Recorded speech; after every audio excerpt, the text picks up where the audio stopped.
Today, we begin a new book. The book is In Love with the World, A Monk's Journey Through the Bardos of Living and Dying, and it is written by Yongey Mingyur Rinpoche. To begin with, I'm going to read from the cover liner notes. Quote, "In this powerful and unusually candid account of the inner life of a Buddhist master, Yongey Mingyur Rinpoche offers us invaluable lessons he learned from his near-death experience. By sharing with readers the meditation practices that sustain him, he shows us how we can transform our fear of dying into joyful living." So, and I find that's fairly accurate from what I have read in the book. He was born in 1975, and if you look at his biography, they talk about his family, and in Tibet, families are very important, just like they are in many other Asian countries. So that his mother is actually descendant from two very important Dharma kings that go back to the 7th and the 8th century. And his father is Tulku Ujjan Rinpoche, who's a very important Rinpoche. And his two brothers are Rinpoches, and he has close relatives that are also Rinpoches. This is not unheard of. I don't know if the word would be common, would be appropriate, but it does happen that these families will frequently have more than one Rinpoche that is born into them.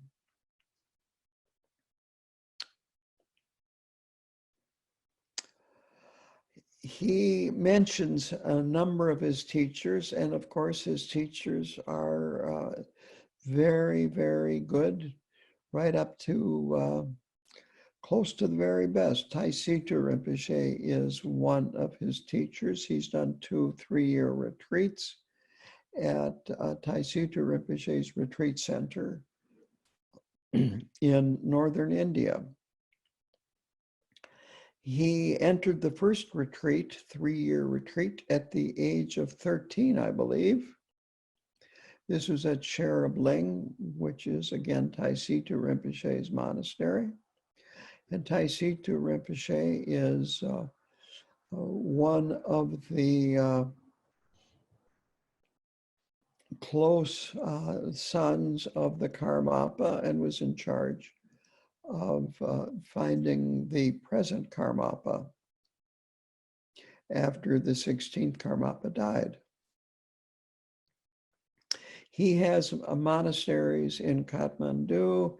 He has a monastery in Bodhgaya, which I have been at a few times when I've gone to the Kagyu Monlam. And I personally have attended a number of his programs, both in Minneapolis, St. Paul, and one at St. John's up north of the Twin Cities. And he was in charge of one of the North American Kagyu Monlams a few years ago, and I attended that. So I've received teachings from him a number of times, and am very impressed with him. And am really pleased that we can study this book.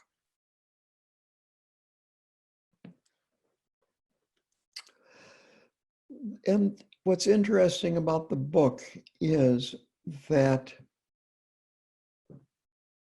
well, he is talking about what he's experiencing.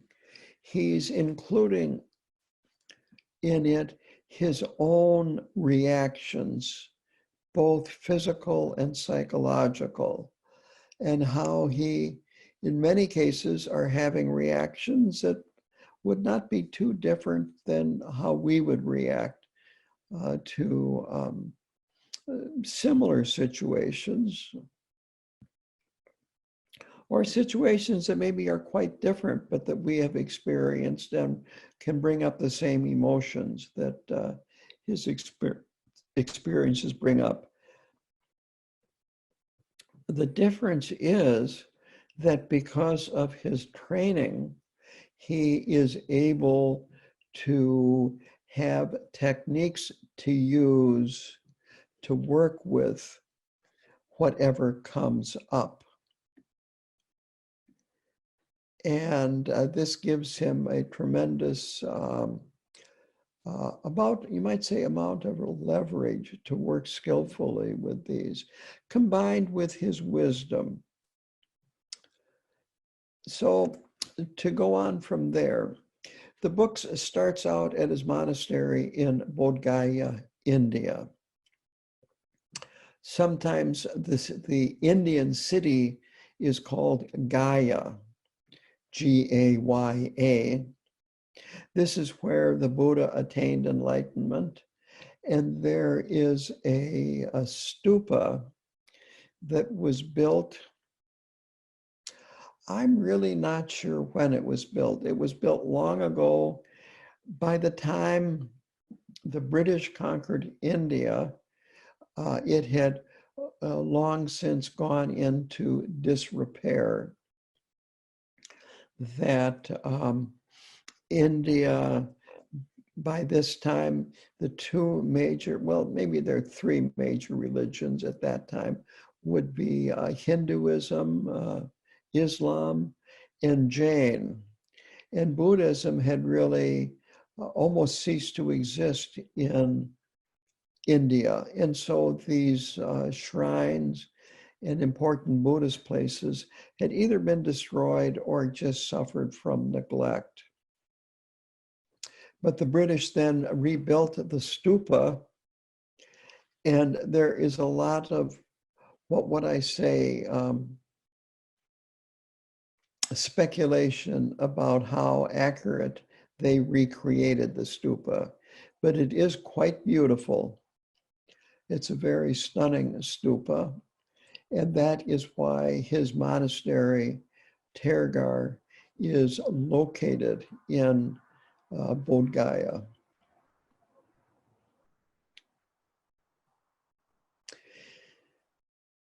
Now, in preparation for this retreat,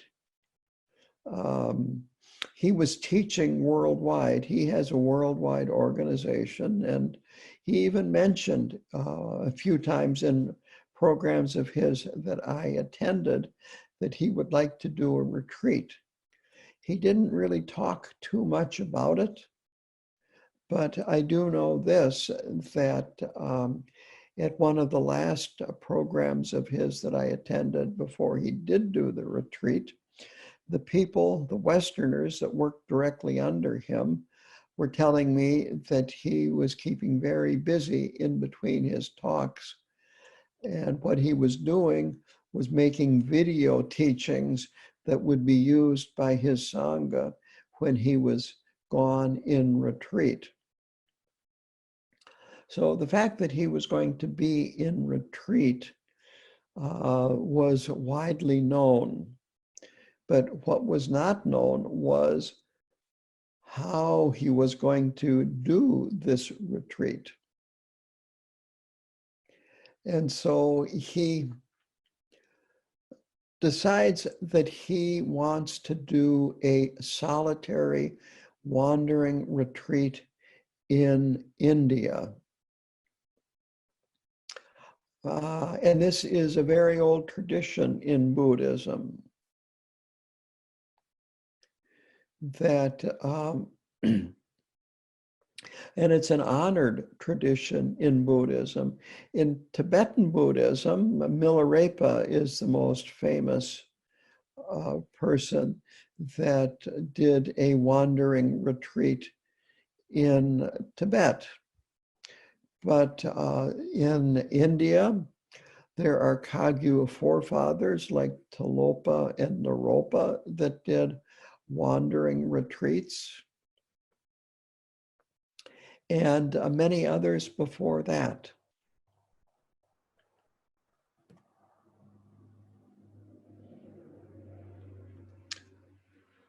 Now, it's important to remember, and he brings this up over and over again, that he led a very, very sheltered life.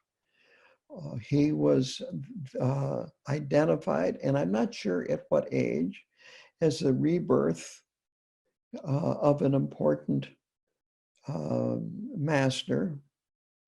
And when that happens, then you are treated very differently. It has both an upside and a downside. The upside is that he had attendance, he was never alone, he didn't have to do a lot of things in terms of worldly affairs that other people would have to. But on the other hand, he was expected to grow up to be a Rinpoche and a realized master. And the training tends to be much stricter for these tulkus. And he doesn't talk about how strict the training was, but the very fact that he had a Rinpoche, Tulku Urgyen Rinpoche, for a father means that he had a very good teacher right from the very beginning. And he talks about things that his father would talk to him about.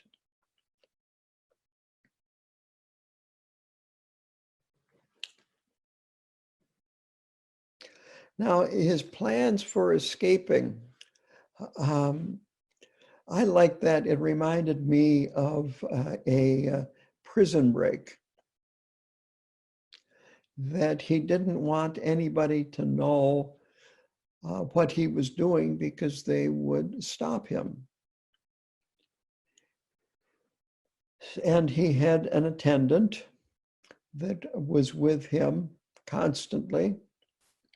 And so in order to have at least some money to get away, to begin his retreat, he kept some of the offerings that people would make to him there in his monastery in Bodhgaya. And not only have been to that monastery, but I've had an audience with him, and I'm familiar with the very room that he's talking about, having an audience with him and then people making offerings to him. And ordinarily his attendant would pick up all of these offerings and take care of the finances for him. But what he would do is some of these envelopes over a period of time, he would, you might say, palm and keep them. And over time, it added up to be enough where he felt comfortable leaving the monastery. He also had a plan for having a key to the gate. There are two gates into that monastery. One is the main gate that is used, and at night it is locked and closed, and there's a guard, an armed guard that stays there. And the other one it's actually a bigger gate, and it is used very, very seldom. When I have been there, it was open for ceremonial purposes when they need to have access from this road that Mingyur Rinpoche talked about, this main road. There is you might say, a path that goes to the other gate, but it's a dead end. And it's mostly people that walk that use that path. But cars can drive there, and cars will drive in to the monastery through that gate that is open all day long, again with an armed guard there. This is India. So to get a key to the front gate, he said that he felt that they needed a bigger, more secure lock for that front gate. And when he was out, I think he said in Delhi, that he bought a new padlock for that gate and got 3 keys with it. And so when he came back to Tergar, he turned in 2 keys and kept the 3rd one. And he said that he felt a little bit mischievous and playful about this. And this is telling because these highly realized lamas do have that playful streak, that mischievous streak in them. And when they get together, they often are laughing and joking a lot. To make his escape successful, he had to time the movements of the guard. He oiled some squeaky hinges on a door so that people wouldn't be alerted to his opening the door. And then he quotes his father as telling him that if you're going to do it and just leave. So you might say he had the blessings of his father to do this. And then he quotes his father. And I heard this quote somewhere else in relation to Mingyur Rinpoche, and I like it. It makes a lot of sense. The quote is, and this is his father, Tulku Urgyen, who said this, when you are on a journey and you come to a wall, always throw your pack over first, because then you will be sure to follow. So he gets out of his room. He leaves a note for his attendant that he will be in his room alone next morning and to don't bother him. He gets to the gate, he throws his pack over the gate, then he opens it and goes through. Now he has already arranged to have a taxi come at 11 o'clock to pick him up. And it is 11 o'clock now. And of course, he is highly recognizable. And he is on this main road. Now, at 11 o'clock at night on a main road in Bodhgaya, it's a lot less busy than, let's say, Minneapolis or Eau Claire. But there would be occasional vehicles and people on that road. So he's worried about being recognized. And you might say, then the whole plan falls apart because they recognized him. So he goes through feelings like we might have, and that is feeling exposed. Interestingly enough, he uses the term without refuge, vulnerable. And he comes back to that refuge metaphor in a number of places in the book, where he's talking about, you might say, samsaric refuge, the refuge of being in a cab and being hidden so people won't recognize him. But again, his plans don't work out exactly like he expected. And I think that is, we can all relate to that. I have a saying, which is a plan is a well thought out fantasy. And that's the way it was in this case. He's out there waiting, worried about being seen and so forth. And here comes some headlights, and he steps aside to kind of not be quite so visible, steps in the mud and gets all, you might say, disgusted and so forth, gets in a kind of briefly a mentally bad state. And so he's worried, he's stressed, he has wild thoughts going through his mind. And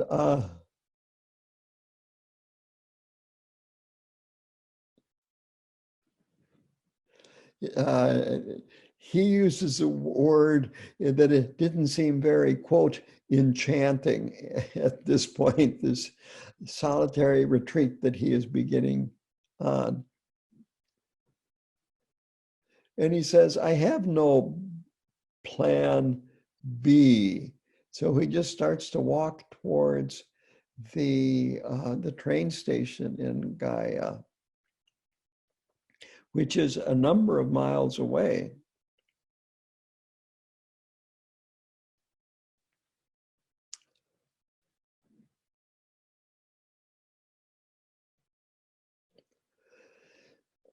So let's see, to go on, he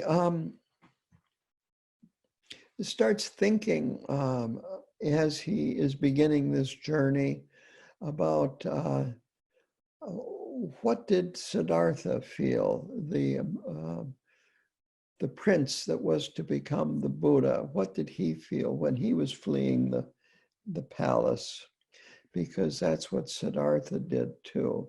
He did have a charioteer, his charioteer, that was in on this escape, who met him with horses. But the Buddha fled the palace, abandoned his wife and child, and then he wonders too about Naropa, who Naropa was a very important scholar at Nalanda University, and he left to go search for Talopa, who he needed to find for a teacher. And so he was thinking about both of these great people and what they had done, and wondering how they had experienced this. So from that, we go to the first chapter. That was just kind of the introduction. And he titles this Adding Wood to the Fire.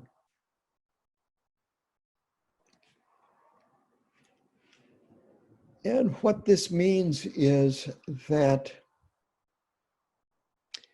if you are having areas that get you emotionally upset or entangled or attached, or irritate you and get you mad, one technique for working with them is to increase it so that it becomes stronger.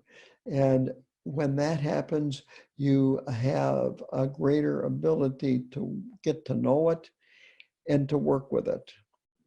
Needless to say, this is not a technique for the faint of heart or for the beginner. But he is neither faint of heart nor a beginner. So he starts out with this question, who are you?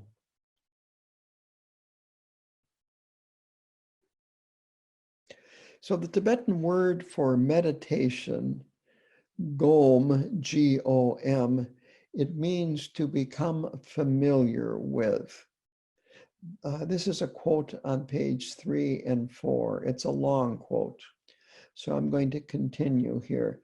To become familiar with how the mind works, how it creates and shapes our perceptions of ourselves and the world, how the outer layers of mind, the constructed labels, function like clothing that identifies our social identities and cloaks our naked, non-fabricated state of original mind. Whether that outerwear consists of business suits, jeans, uniforms, or Buddhist robes. So with that quote, going from there,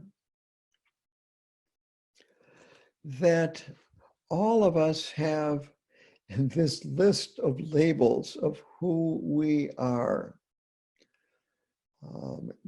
Begins with our name, our various roles, our duties, our history, our emotional habitual patterns, what other people think of us, and so forth.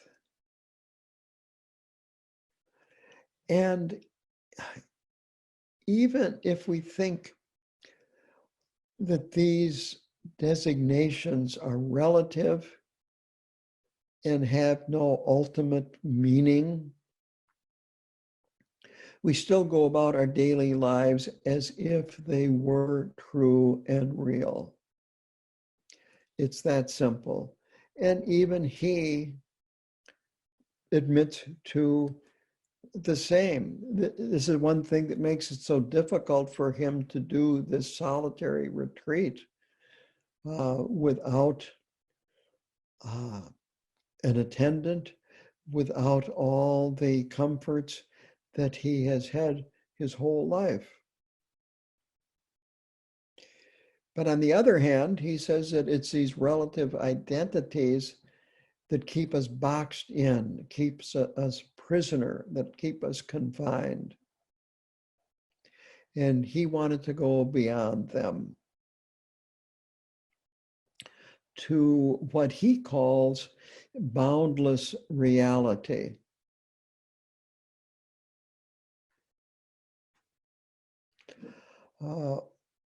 Another way of putting it is relative or absolute mind or ultimate mind.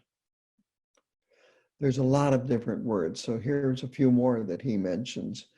The mind of absolute reality, the mind of pure awareness. And this expresses the very essence of our true nature. And then he makes this interesting distinction that he associates the head with the intellect and conceptual activity. He associates the heart, an open heart, with boundless love.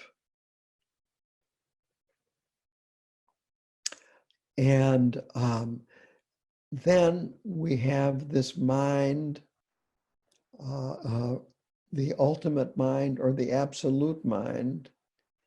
And this mind has no association with location or materiality of any kind. It is everywhere and it is nowhere. So it is vast beyond description. It can only be experienced. And so that is what you might say he is seeking on this solitary retreat.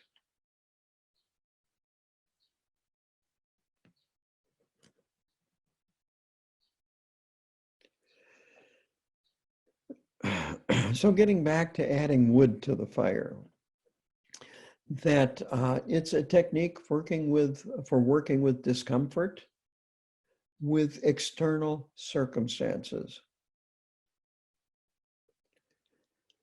And he says that since external circumstances are constantly changing, we can't really view them as being reliable. And this is really an important point because it is easy to study and contemplate impermanence, but still expect your car to start when you go out there and you put the key in it and turn it. And so much for the rest of our lives, parts of our lives. We think that all of this is going to work, and when impermanence strikes, there's something wrong, that we are being picked on or whatever. So we have to train ourselves to work with our habitual patterns, our expectations, and our afflictive states of mind. And so, as I said, a really good way of doing this is to put ourselves into situations that bring up difficult emotions that we need to work with. And it is then that we can work directly with them.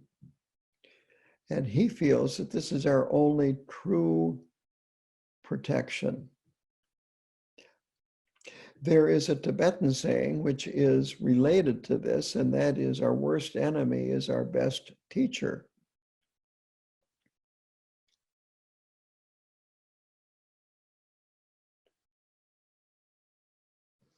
He talks about his childhood, we would call it car sickness. He calls it nausea, which is a perfectly fine term. But when I was a child, I had the same problem, and I called it car sickness. That's what my parents taught me. So he talks about how he dealt with it.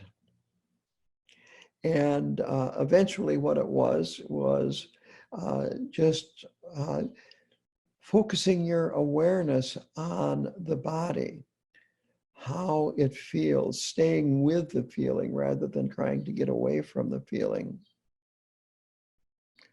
In his words, looking at these feelings as being guests and allowing them to inhabit your body. Whereas typically what we do is we try to get away from them or destroy them.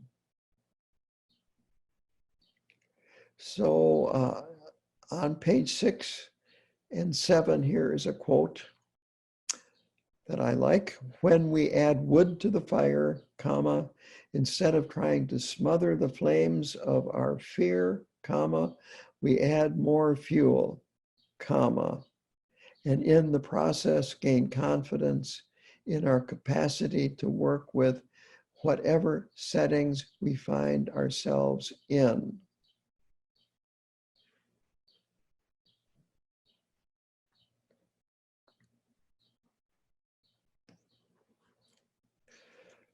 Then he talks about awareness. He talks about switching from normal awareness to meditative awareness. And this is an important point.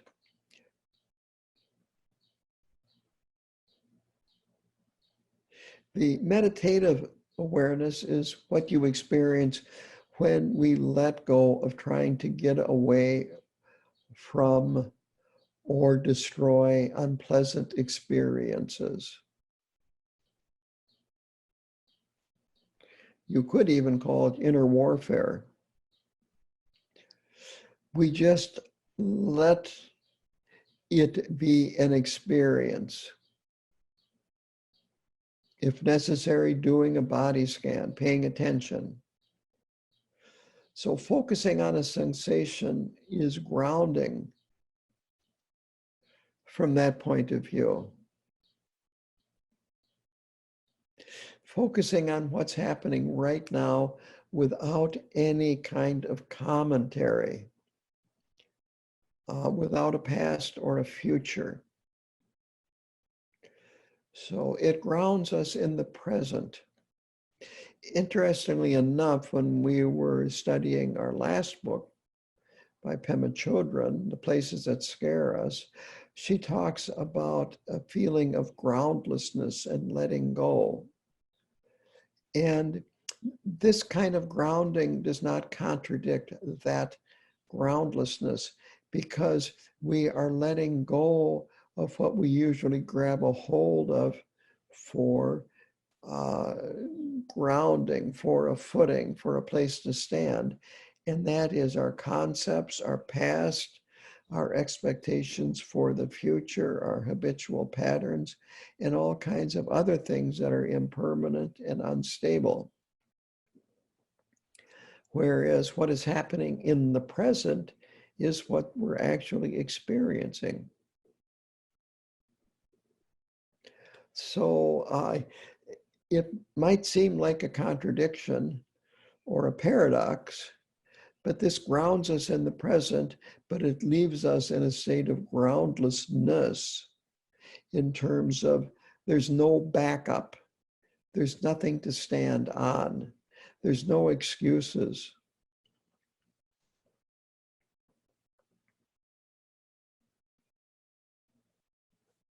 So with the meditative awareness, we try to remove these filters and reduce our projections. And it is looking directly at the nature of awareness itself. He says steady awareness is another name for meditative awareness.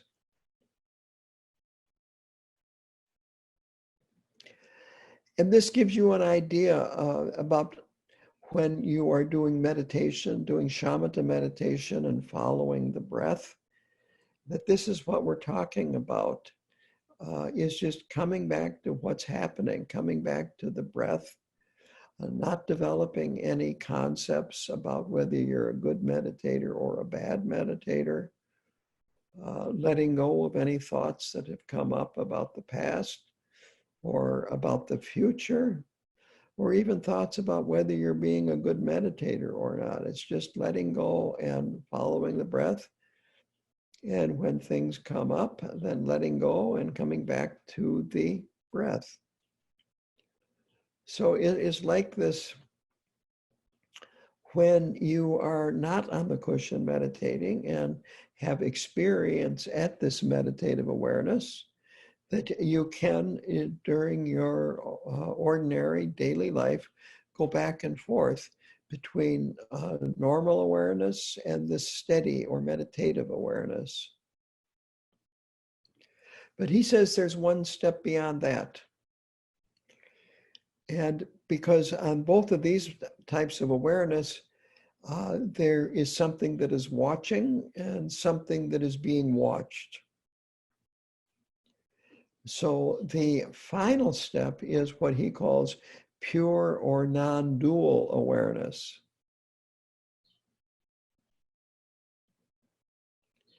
And this is awareness where you are not aware of it being aware and an object of awareness.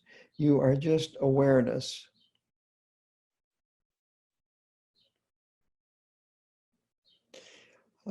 Awareness with no reference point.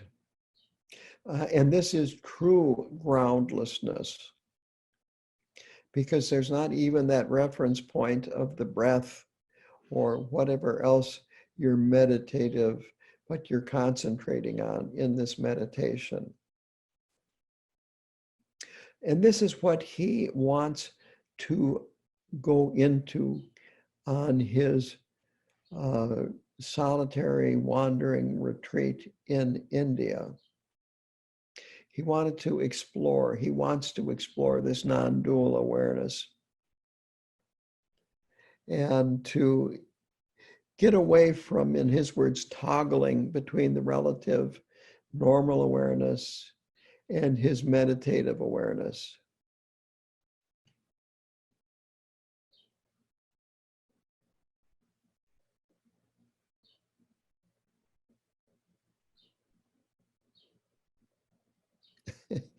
And so next he goes and actually enters the Gaya railway station.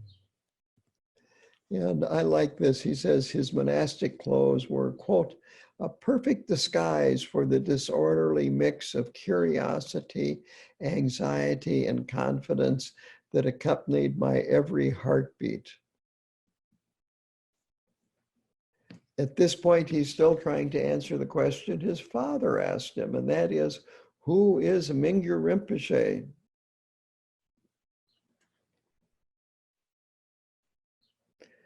And you could say that was another part of his motivation for doing this retreat, was to really investigate who is Mingyur Rinpoche.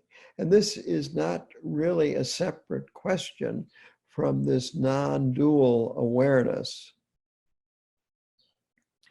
You might say the answer to both is the same.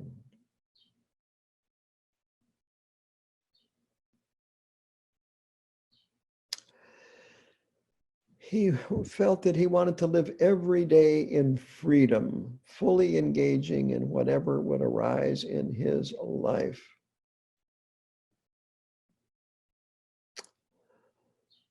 He then mentions that this is an ego suicide mission, and to test his capacities, to find his edge, and to keep on going. And I have mentioned this before, that our edge, you can tell when you reach your edge because that's where fear arises. And the edge is the boundary between our ego and what we feel is other or not us.